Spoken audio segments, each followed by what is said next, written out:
वापिस नहीं आता। उस बेटे के साथ और माता पिता के साथ भी ऐसे ही, ऐसे कष्टों के दुखों के दिनों में भी वे भले ही स्वयं भोजन नहीं करते थे, 2-2 4-4 दिन पानी पी के रह जाते थे, पर बेटे की पढ़ाई की फीस बराबर जमा करते थे, बराबर बेटे की फीस जमा करते थे। समय बीतता गया, वो पढ़ा लिखा बहुत योग्य हो गया, और जैसे ही स्वाभाविक था, अच्छा पढ़ा लिखा था, तो देहात में तो नौकरी मिलने वाली थी नहीं। बड़े शहर में बड़े स्टैंडर्ड से वह उसने अपनी नौकरी को प्राप्त कर लिया, नौकरी को प्राप्त कर लिया।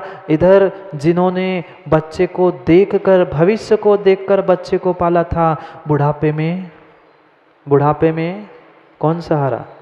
बुढ़ापे में यही बेटा सहारा देगा, ये मेरी सेवा करेगा, मंदिर ले जाएगा, यही सोच सोच कर उन्होंने बहुत अच्छा पढ़ाया लिखाया। पर क्या करे, वह संस्कार माँ नहीं दे पाई। दूर रहने के कारण शिक्षा सो दे दी, पर पढ़ाई लिखाई के चक्कर में संस्कार छूट गए। ऐसा इधर वह वृद्ध माता पिता अकेले दोनों, बहुत मेहनत करके जिसने अपने वहाँ रहने का घर बनाया था, पिता सोचता था जब पढ़ लिख जाएगा बेटा इसी घर में रहेगा। घर को भी अच्छा कर लिया, पर घर में रहने वाला थोड़ी था। बड़े शहर में नौकरी लग गई, वहीं पर उसने बहुत अच्छा सुंदर एक फ्लैट घर मकान ले लिया। स्वाभाविक था, जैसा कमाता था वैसा खर्च भी करके अपने स्टैंडर्ड मेंटेन करने के लिए बहुत सुंदर मकान घर भी उसने बना लिया। इधर अचानक माँ की तबीयत बहुत खराब हो गई, और उस बेटे की माँ उस बीमारी के कारण कुछ ही दिनों में चल बसे। अकेला पिता बचा। वह पिता सोचता है कि चलो कम से कम, अब 2 थे तब तक तो यहाँ काम चलता था, अब ये बेटा कम से कम मुझे ले जाए। पर बेटा, कौन सा बेटा माता पिता को घर में रखना चाहता है? बहुत सारे बेटे बहुएं ऐसी होती है, अरे क्या करे, आज के इस हमारे दोनों नौकरी में जाने वाले, दोनों को कमाने के लिए जाना है, अब माता पिता का ध्यान कौन रखे? उनका 16 सुबह से मंदिर ले जाओ, शाम को ये करना है, स्वाध्याय कराओ, वो कराओ, अब उनको संभालूं कि मैं बच्चों को संभालूं कि अपने आप को संभालूं? पर फिर भी पिता ने हिम्मत करके बेटे से कह दिया कि बेटा, अभी तो तेरी माँ थी, यहाँ सब कुछ व्यवस्था होती थी, अब मैं अकेला यहाँ क्या करूँगा अकेला? तो एक काम कर, तेरे साथ मुझे ले चल। अब जैसे तैसे, अभी तो शादी हुई नहीं थी, बेटे ने कहा ठीक है चलो पिताजी को ले चलते हैं। पिताजी को अपने घर शहर ले चलो। वहाँ पर कुछ ही समय बीता। अब माता पिता की तो ज़रूरत ही नहीं होती शादी के लिए, पूछना ताछना तो बंद ही है, सीधा लाकर बताते हैं ये आपकी होने वाली बहू है, आपके होने वाले दामाद जी, हो गया काम। ऐसा ही वह भी जाकर वह रिश्ता पक्का करके आ गया, पहले सी थी शायद, और पहुंच गया पिताजी से आशीर्वाद लेने के लिए। अपने हिसाब से धूमधाम से उसने शादी ब्याह कर लिया। पर वह बहू कितने दिन तक किसी वृद्ध पिता को संभालेगी? कब तक कौन से किसके पिता को संभालेगी? 8-15 दिन, महीने, 2 महीने जैसे तैसे बीत गए।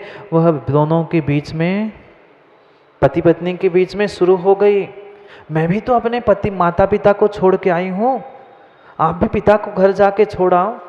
देखो कैसे कपड़े पहनते हैं, मेरी सहेलियाँ आती है, मैं आपके भी दोस्त आते हैं, आपको शर्म नहीं लगती? ये ऐसे ही दिन भर घूमते रहते हैं, आधे कपड़े, आधे कहीं मुंह, कहीं पोंछा नहीं, कुछ नहीं। एक काम करते हैं, ये यहाँ नीचे रहते अच्छा नहीं लगता, एक अपने जो ऊपर वाली मंजिल में स्थान है, उस ऊपर वाली मंजिल पे इनको रोक देते।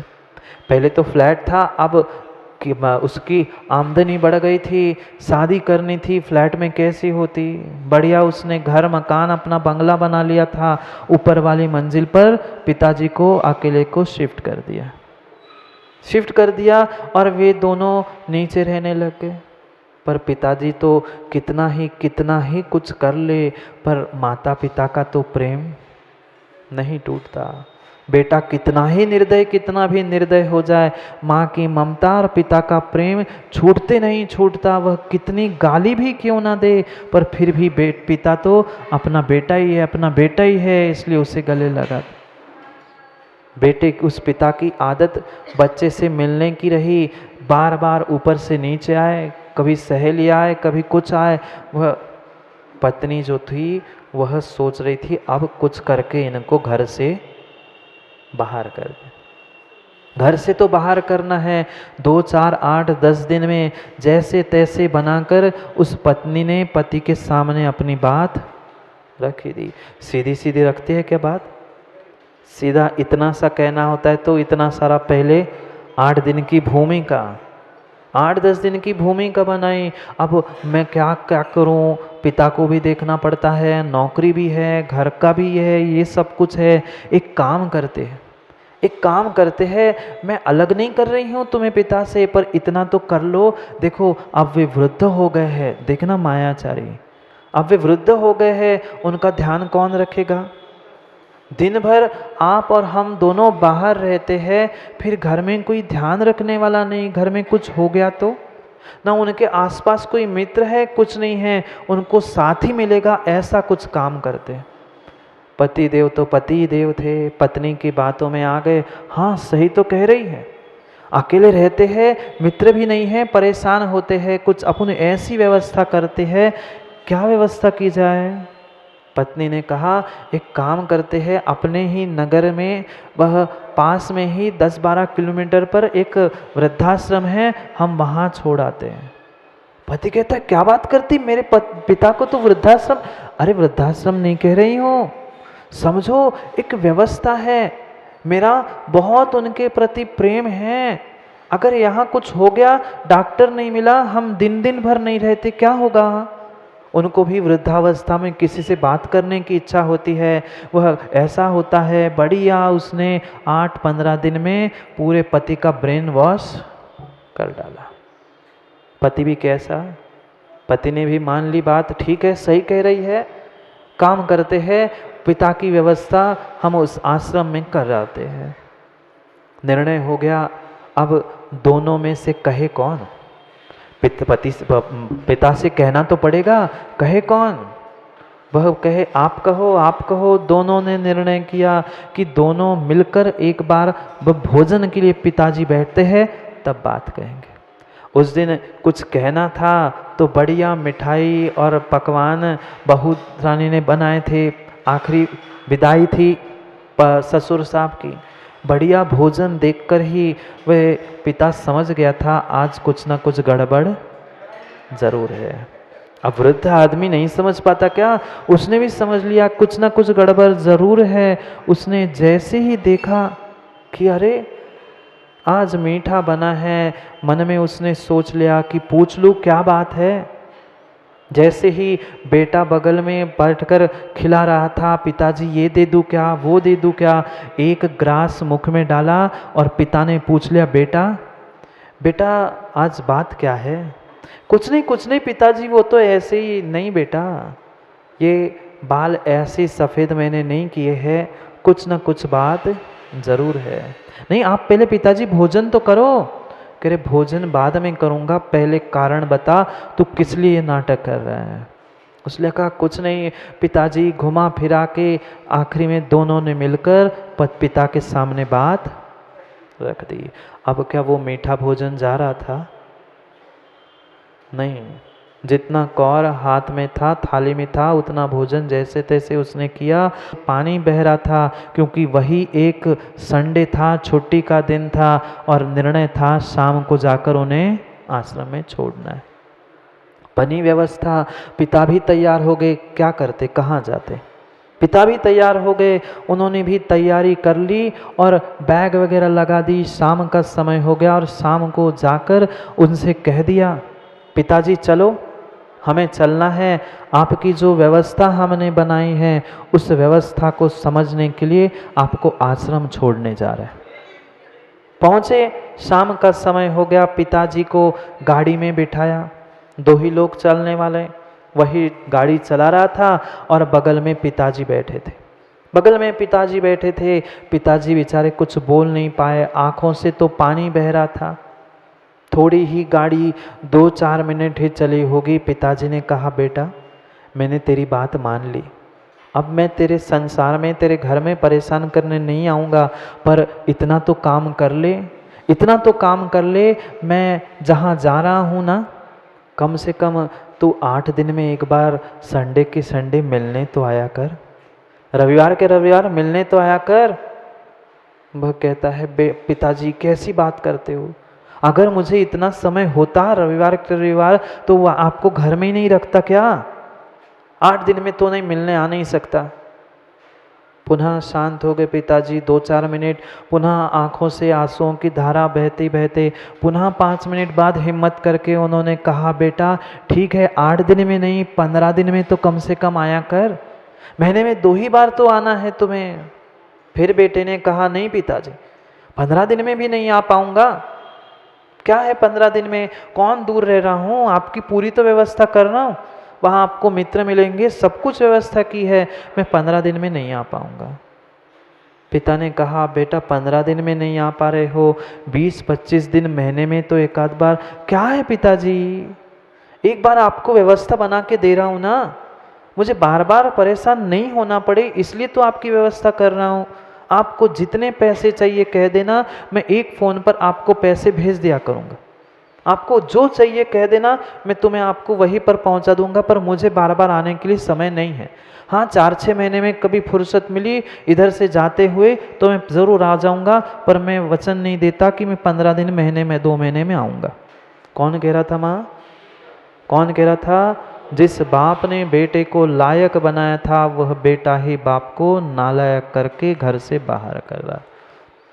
क्या करता, बैग उठाई, स्थान पर पहुंच गया, वह पिता गाड़ी से उतरा, बेटे ने वह डिक्की में से बैग उठाई और जाकर अंदर आश्रम में रख के वापस आया। जैसे ही वह बेटा वापस आ ही रहा था, उतने में उसने देखा जो पिताजी थे, वह पिताजी वहाँ के जो मैनेजर थे, कहाँ के, वृद्धाश्रम के श्रमण भैया जो पिताजी मैनेजर थे, उससे वे पिताजी बात कर रहे थे और ऐसी बात कर रहे थे कि देखकर लगा कि ये कोई पुराने परिचित है। 1 मिनट तो वो बेटा रुका, वह सोचता है ये दोनों मित्र है क्या, पहले तो इनको कभी देखा नहीं किसी हमारे घर आते हुए, पर ये परिचय कैसा, क्योंकि जिससे बात अच्छे से होती है, परिचय वाला कौन है अपरिचित कौन है बहुत अच्छे से समझ में आता। उन्हें बात करते हुए देखा और जाके धीरे से मैनेजर से पूछा। अब पिता से तो पूछ नहीं सकता, पिताजी से नहीं पूछा, मैनेजर से पूछा, क्यों, ये आप इनको जानते हो क्या, ये आपके पुराने परिचित है क्या, क्योंकि स्वाभाविक है पुराना जो परिचित होता है अपने आप भाव बदलते ना, क्यों लाल, जो अभी समझना। उन्होंने जैसे ही देखा मैनेजर से पूछा कि भाई ये कौन है, आप कैसे जानते हो इनको। पहले तो मैनेजर ने उसे देखा, पहले आप बताओ आप कौन हो इनके। ने कहा मैं इनका बेटा हूँ। आप इनके बेटा हो? नहीं, अब तो आपने पता कर लिया मैनेजर साहब कि मैं इनका बेटा हूँ, आप बताओ आप इनको कैसे जानते हो। वो कहता है, मैनेजर कहता है आप इनके बेटे हो? हाँ मुझे शर्म लगती है। मैनेजर कह रहा है मुझे शर्म लगती है आपको इनके बेटे कहने से। क्यों, आपके क्या पुराने परिचित है? हाँ, ये आज की परिचय नहीं है, हमारा 30-35 साल पुराना परिचय है। मतलब 30-35 साल पहले ये तुम्हारे पिताजी इसी आश्रम में आए थे, इसी आश्रम से एक बालक को उठाकर गोद लेके चले गए थे, और वो तू ही बेटा है जिस बालक को गोद में दत्तक लेकर जाकर पला पोस कर बड़ा किया। तू आज उसी पिता को उनके स्थान पर छोड़ने आया है। तू कैसा बेटा है और वे कैसे पिता है। होश उड़ गए उस बेटे के, मैं इसका बेटा नहीं हूं, फिर भी उसने मुझे पाला पोसा, इतना योग्य कर लिया, और आज मैं किसी की बातों में आकर घर से बाहर कर रहा हूं। दौड़ते हुए पिता के पास पहुंचा, चरणों में गिरता है, कहता है पिताजी चलो, मुझसे गलती हो गई, अब वापस घर चलो। अब पिता मुस्कुरा रहा था, बेटा हकीकत असलियत मुझे अभी पता चल गई है, कोई किसी का नहीं होता, सब स्वार्थ से भरे हैं। अब किसी हालत में मैं तेरे घर में आने वाला नहीं हूँ, अब मुझे निज वास मिल गया है, अब तेरे निवास में आने वाला नहीं हूँ। सोचो विचार करो कितनी उदारता मेरे पास है। उस पिता ने तो उदारता से एक बालक को गोद लेकर उसको पाला पोसा बड़ा कर दिया, लायक कर दिया, और वही लायक पिता को नालायक मानकर घर से, सत्य घटना है। ऐसा आप लोगों ने देखा नहीं क्या, अनुभव नहीं किया क्या? फिर भी समझने के बाद भी हमें अभी समझ में नहीं आ रहा है। ये लोक अनुप्रेक्षा हमें यही समझा रही है, सुखी रहे सब जीव जगत में, कोई कभी ना घबराए। ऐसा नहीं है कि स्वार्थ भरे जीवों के प्रति अच्छे भावना रखे, सबके प्रति अच्छे भावों के साथ रहना है। जो व्यवहार हम किसी अतिथि के प्रति करते हैं, वही व्यवहार माँ अगर नहीं करते, अतिथि के प्रति, कोई रिश्तेदार, कोई अतिथि आता है, उसके लिए विशेष भोजन, विशेष तैयारी होती है, वैसी ही तैयारी अगर हम अपने घर के लोगों के लिए ही करने लग जाएंगे तो घर अतिथि, उसमें भेद होगा ही क्यों? पर क्या करे, ये जीवों की परिणति ही ऐसी हो चुकी है। जो घर में मल करता है, जो घर में मल, बेटा क्या करता है, बालक हो, जो घर में रहने वाले जो व्यक्ति है, वे घर में ही मल का विसर्जन करते हैं, और बाहर से आके जो नाली मल का साफ करने वाला है, उसके साथ हम कैसा व्यवहार करते हैं, और घर को गंदा करने वाले बेटे के साथ कैसा व्यवहार करते हैं। विचार करो, सबके प्रति उदारता से, एक समानता से हमें परिणमन करना था। इसलिए उस सत्य को समझने के लिए लोक अनुप्रेक्षा को समझ रहे थे। एकमात्र उस लोक अनुप्रेक्षा का हमारे लिए शिक्षा देना है कि अपनी हृदय को, अपनी सोच को, अपनी विचारों को विशालता और उदारता दो। माँ उतनी उदारता है हमारे पास? नहीं है। किसके साथ कैसा व्यवहार करना, कौन सा अतिथि आया है, किसके साथ कैसा अच्छा बुरा व्यवहार करना, ये हम बहुत अच्छे से जानते हैं। एक ही साथ में दो रिश्तेदार आए थे, माँ सही बताओगे? एक साथ दो रिश्तेदार आए थे, एक आपके भाई थे और एक आपके बेटे के पिता के भाई थे। किसके साथ कैसा व्यवहार होगा? दोनों भी भाई थे, पर दोनों के साथ एक सा व्यवहार होगा ना? बोलो ना, एक सा व्यवहार होगा ना? नहीं होगा। फिर एक संबंध के भाई दोनों थे, फिर उसके साथ एक व्यवहार नहीं है। ये तीन लोक के सभी जीवों के प्रति हमारा एक सा व्यवहार कैसे होगा?